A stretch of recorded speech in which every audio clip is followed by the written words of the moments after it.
In this video, I'm going to go over handling ELD violations and understanding why they occur and how to resolve those. When I'm talking about ELD violations, I'm talking about the violations that occur inside of the electronic logging device, not violations on the side of the road. So when your drivers have problems with their logs and it will cause an HOS violation to show up, the best way to discover this is to go into your ELD every single day and run a violation report. Just go to the report function of your ELD dashboard and there'll be something that says violation report, and you want to run that violation report to see if you have anything from your drivers. This way you don't have to go through every single log and look at them. This will give you an idea of what's going on. So if you run the report every day, you should have very few violations on it. Hopefully your drivers are handling their logs properly and there's not an issue. The most common violation that I see is the 30-minute break violation. There's some misnomers about the 30-minute break rule, and drivers get confused about this. You may see this when they're doing their full 8 hours and they pull over into the emergency lane to take their 30-minute break, and you can see this because your vetter camera is going to throw an alert that says they're parked on the highway, and that's an issue. That's an unsafe way of dealing with the 30-minute break. So when you're training your drivers on the 30-minute break, you want them to take it between the 4 to 6 hour mark and make sure that they take the full 30 minutes. I always say take 35 minutes. I talk more about this in another video, but that's the most common violation that I see. So with running that report, you could see, okay, I'm dealing with a 30-minute break violation. Now you want to see if you can correct the log. In this case of a 30-minute break violation, you cannot correct the log because it's coming off the drive line. So then you got to do part two. You got to retrain your driver and you got to talk to them about the 30-minute break violation. And how I do it as a manager is sit down with the driver and figure out what's going on. So if they're on a bump, well, if you would have just stayed 35 minutes at the bump, you would have a 30-minute break violation. Or I have drivers said, well, I'm only going out about 3.5 hours to the other terminal. I get, switching my set, and then I'm coming back and I'm trying to beat the 8 hours. That's not going to work either. So just make sure that you get to the why of why it's happening and then determine what type of retraining you got to do on that.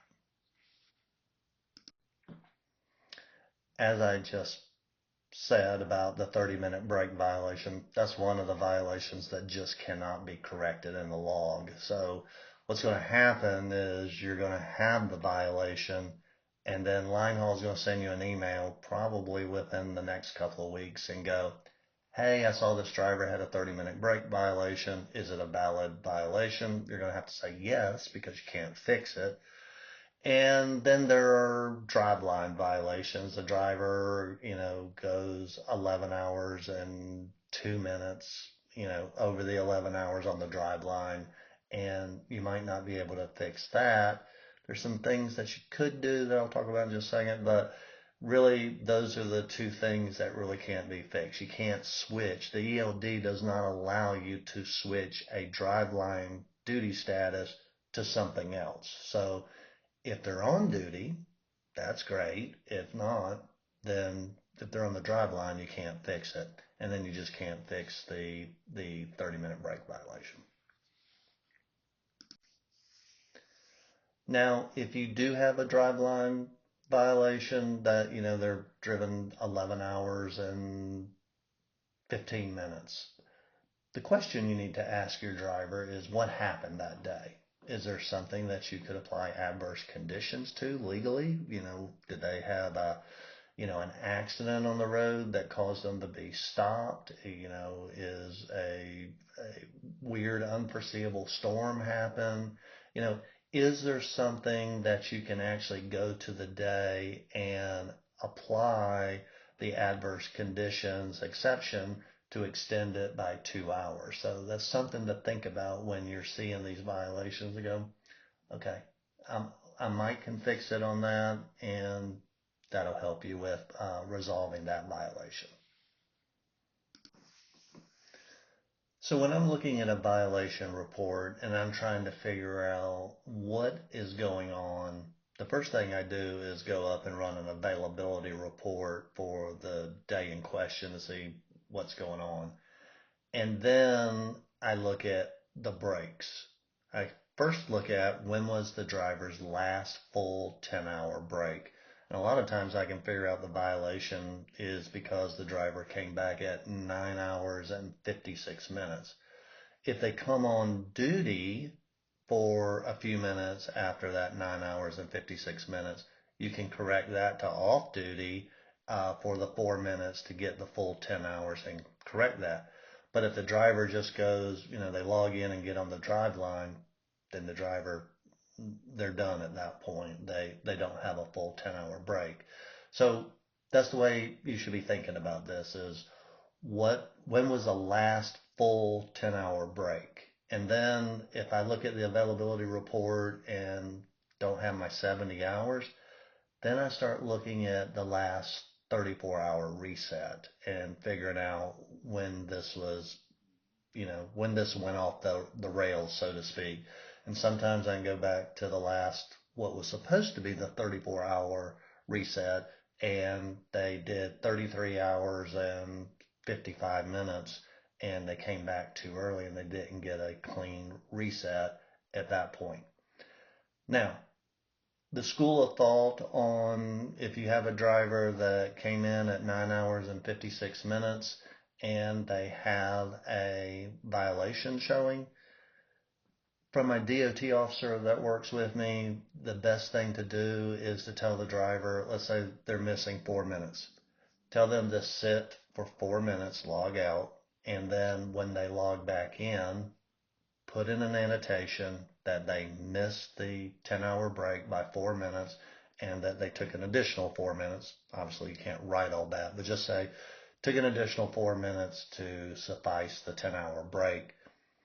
My DOT officer says that should survive a roadside inspection. I'm not promising it will, but it should, because obviously the driver is trying to take their full 10-hour break, and then if they got onto the drive line, you just can't fix it. I have some contractors that'll go, well, I'm just going to run paper tonight and all that. You can. It's still going to run in violation and still going to show up on a report, still going to get reported to line haul. Line haul coordinator still going to send you an email on all this. Just depends on what you want to deal with. So if it was me, I would just annotate the log properly. I would download the log. I would keep it anticipating an email from line haul, and then I would send it in to them to say, this is really what happened on that day. It was just a mistake, and we corrected it this way. I would also encourage you to learn the tips and tricks on things. If you have team drivers, what happens on a regular basis is a driver will forget to log in as them, and it'll be the wrong driver on the log, and they don't have hours. They're in the middle of their 10-hour break, and they move the truck and it gets messed up. You can switch it to the other driver. Learn how to do that in the ELD that you're using for your contract on how to switch it to the correct driver that actually moved the truck, so it doesn't mess up a 10 hours. And team drivers are also, they do what's called a rolling 34 reset. So making sure that 34-hour reset is done correctly. Just knowing how to switch the drivers in your ELD can solve a lot of problems.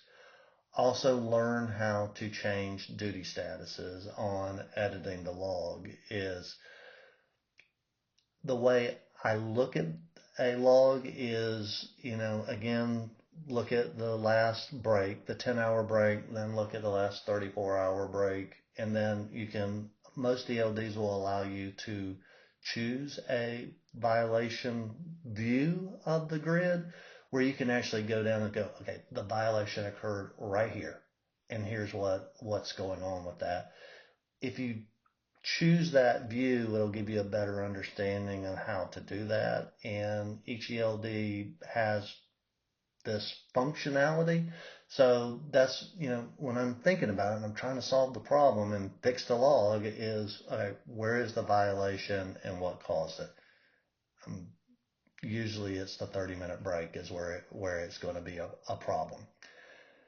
And then if you have a regular, let's say you have 20 trucks and you've got a person who is responsible for taking the trucks to get them washed and, take them to the shop and stuff like that, I encourage you to create a mechanics login to do those short moves to go. Again, for line haul, they want to, take into account of where the tractor is going, at all times. You must use an ELD for every single move.